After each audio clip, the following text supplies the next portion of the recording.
Aman Benson. Le journal des stratèges. Boris Kalt.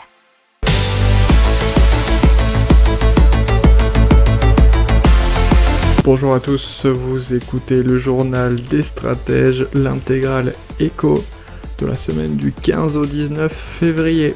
Je vous souhaite une excellente écoute.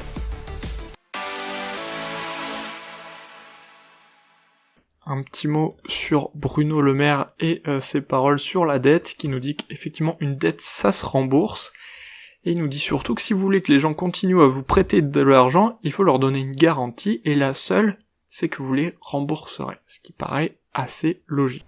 Donc la Chine qui devient un super partenaire commercial avec l'Union Européenne. Alors, c'est juste qu'elle a dépassé le commerce entre les États-Unis et l'Union Européenne, et selon des chiffres de l'Eurostat, puisque le commerce entre la Chine et l'Union Européenne est passé de 586 milliards d'euros d'échanges, alors que pour les États-Unis, c'est seulement 555 milliards d'euros. Alors pourquoi cette augmentation? La forte demande en produits médicaux, bien entendu, et la forte demande également en produits électroniques, et vous savez, si vous suivez cette revue de presse et que vous suivez aussi notre newsletter, à laquelle vous pouvez vous inscrire, bien entendu, dans la description de cette émission, mais également sur le site Aman Benson Stratégie, rubrique média, que y a un problème de semi-conducteurs dans le monde en ce moment. Alors il faut savoir qu'en fin d'année, les Chinois ont même davantage consommé que fin 2019, ce qui a tiré les ventes européennes vers le haut, et particulièrement dans l'automobile et les produits de luxe. Ces importations chinoises ont moins augmenté que les exportations, puisque le déficit commercial de l'UE vis-à-vis de la Chine s'est tout de même aggravé jusqu'à 180 milliards d'euros. 180 milliards d'euros. 180 000, ça faisait un peu beaucoup. Allez, on continue et on passe aux bourses européennes. Il faut savoir que, suite au Brexit, des milliards même d'euros de transactions ont été rapatriés sur les places européennes, puisque sur le seul mois de janvier, 9 milliards d'euros d'actions se sont échangés chaque jour à la bourse d'Amsterdam, soit 4 fois plus qu'en décembre, et ce qui en a fait la première place boursière en Europe. Et donc Amsterdam, faut bien savoir que ça appartient au groupe Euronext, qui est aussi le propriétaire de la bourse de Paris. Et il faut voir aussi que contrairement aux secteurs comme la pêche ou l'agroalimentaire, les services financiers n'ont pas été pris en compte dans l'accord signé entre le Royaume-Uni et l'Union européenne.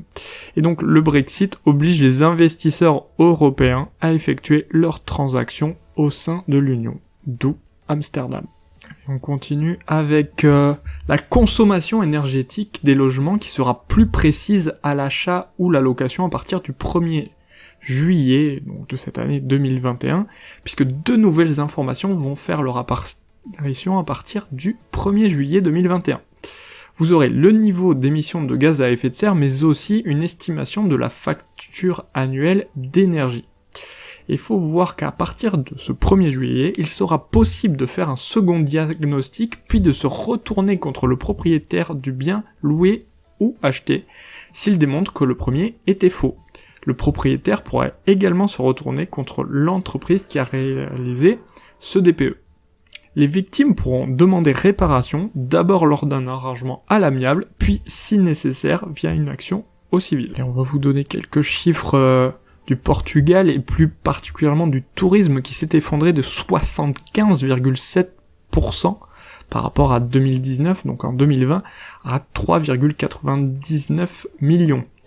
Alors il faut savoir que c'est surtout par rapport au marché extérieur, puisque on a eu un recul de 61,3% en nombre d'hôtes et un effondrement du chiffre d'affaires de 66,1%. selon l'Office des statistiques portugais. Et forcément, puisque les touristes principaux sont les Britanniques, les Allemands et les Espagnols. De ce fait, l'économie portugaise a reculé de 7,6% en 2020. Et dans l'économie, la taxe sur les transactions financières qui a rapporté à l'État français plus de 1,7 million d'euros, et c'est un montant record depuis sa création en 2012. Et c'est exactement 1,785 milliards d'euros, soit une augmentation de 340 millions par rapport à l'année précédente. Et comment elle fonctionne? C'est un prélèvement de 0,3% sur les opérations de vente d'actions. Et c'était 0,2% entre 2012 et 2017. Elle s'applique à toutes les entreprises ayant leur siège social en France et dont la capitalisation boursière dépasse le milliard d'euros. Alors cette taxe, elle a rapporté 1,4 milliard d'euros en 2019 et 774 millions en 2018. Allez, on continue dans l'économie et surtout dans l'économie stratégique puisque Photonis va rester française après le veto du gouvernement. Photonis, c'est quoi? C'est le fournisseur de l'armée française et de plusieurs autres au sein de l'OTAN pour tout ce qui concerne les jumelles et lunettes de visée qui permettent aux soldats de voir comme en plein jour par les nuits sans lune. Elle produit également des spectrographes de masse et autres détecteurs de neutrons utilisés dans les centrales nucléaires et les satellites. Elle est donc dite entreprise stratégique. Donc elle aurait été apparemment mise en vente pour 425 millions d'euros et elle a intéressé le groupe californien Teledyne qui est 20 fois plus gros. Bon, un veto net a été oralement mis par les ministères de la Défense et de l'Économie à ce groupe américain, donc Teledyne. Donc c'est un autre fonds français, fonds d'investissement français HLD Europe, qui est notamment propriétaire de Kiloutou au Coyote, qui reprendra Photonis. Et Teledyne, par contre, ils ont acquis un homologue américain qui pèse 1,8 milliard de dollars de chiffre d'affaires. Il s'est passé en 2020 et ce qu'a constaté Médiamétrie, et notamment l'engouement inédit, vous connaissez déjà, observé autour des sites de bricolage, puisque leur fréquentation a augmenté de 14% en un an, et 18 millions de Français viennent chaque mois y chercher des idées. Le Made in France aussi a bien fonctionné cette année, avec une augmentation de 42% en un an. Qu'est-ce qui a aussi bien fonctionné? C'est le streaming. Le streaming de contenu vidéo, Netflix, Amazon Prime, MyCanal, Disney+, OCS, etc. Il y a eu une croissance de 37% l'an dernier, et Netflix en France voit désormais 19 millions de Français regarder leur contenu chaque mois. On passe à Carrefour qui enregistre une super performance pour 2020 puisque c'est sa meilleure performance depuis au moins 20 ans. Un chiffre d'affaires de 78,6 milliards d'euros en hausse de 7,8%. Alors, à périmètre comparable, en France, il a été de 3,6%, soit 1% pour les hypermarchés, 6,8% pour les supermarchés, et la proximité, vous savez, Carrefour City, Contact, etc., plus 8,3%. Alors, Carrefour s'est fixé de nouveaux objectifs pour les prochaines années, 2,4 millions d'euros d'économie de coûts supplémentaires en année pleine à l'horizon 2023, et avoir une génération de trésorerie disponible supérieure à 1 milliard dès cette année. Des moins bonnes nouvelles pour Air France KLM, qui a donc perdu 7,1 milliards d'euros l'année dernière. Le chiffre d'affaires s'est effondré de 59% par rapport à 2019 pour tomber à 11,1 milliards d'euros. Ils ont perdu 67,3% de leurs passagers de 2019 et le quatrième trimestre de 2020 était le pire avec moins 75,9%. Il faut savoir que même pour cette année, la capacité de transport de passagers n'atteindra que 40% de celle de la même période de 2019. Par contre, il y a eu un secteur qui a été dans le vert et vraiment beaucoup plus positif, c'est le chiffre d'affaires du transport du fret puisqu'il a augmenté, et c'est la conséquence d'une hausse des tarifs provoquée par une réduction mondiale de l'offre.